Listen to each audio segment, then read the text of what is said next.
తెలుగుదేశం పార్టీలో మరోసారి వర్గపోరు బహిర్గతమైంది.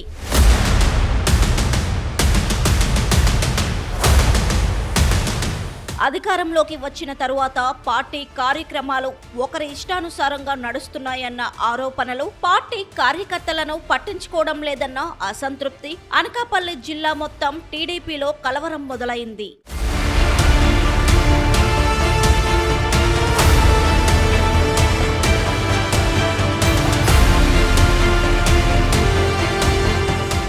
ప్రస్తుత మంత్రి అధికారంలోకి వచ్చినప్పటి నుంచి పార్టీ కార్యక్రమాలు తనకు నచ్చిన విధంగా నిర్వహిస్తున్నారని, పాత కార్యకర్తలను, నాయకులను పూర్తిగా పక్కన పెట్టేశారని 8 నియోజకవర్గాల్లో టీడీపీ శ్రేణులు మండిపడుతున్నారు.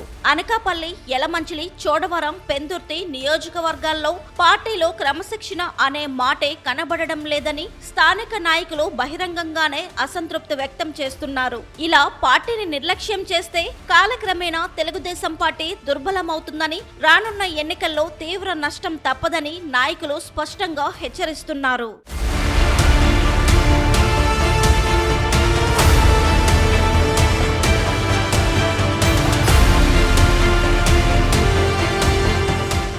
జిల్లా పార్టీ అధ్యక్షుడు ఎక్కడ సమస్య ఉన్నా పట్టించుకోవడం లేదన్న ఆరోపణలు, కీలక నిర్ణయాలు ఏకపక్షంగా తీసుకుంటున్నారన్న విమర్శలు, దీంతో పార్టీలో అసంతృప్తి రోజురోజుకు పెరుగుతోంది. ఇటీవల జరిగిన ఒక కీలక సమావేశంలో జిల్లా అధ్యక్షుడు చేసిన తారుమారు వ్యాఖ్యలు పరిస్థితిని మరింత ఉద్రిక్తంగా మార్చాయి. ఈ ఘటన తరువాత పార్టీ శ్రేణుల్లో తీవ్ర కలవరం మొదలైంది. ఈ పరిణామాలపై చోడవరం ఎమ్మెల్యే రాజు ప్రధాన నాయకత్వానికి దుమ్ము కొట్టారు. తమ వర్గీయ ఎదుటే పార్టీ తీరుపై తీవ్ర వ్యాఖ్యలు చేశారు. పార్టీ కోసం తాము కష్టపడ్డామని, అధికారంలోకి వచ్చిన తర్వాత తమను పక్కన పెట్టేశారని ఎమ్మెల్యే రాజు ఆవేదన వ్యక్తం చేశారు. ఇక ఇలా కొనసాగితే మౌనంగా ఉండబోమని కూడా స్పష్టం చేశారు.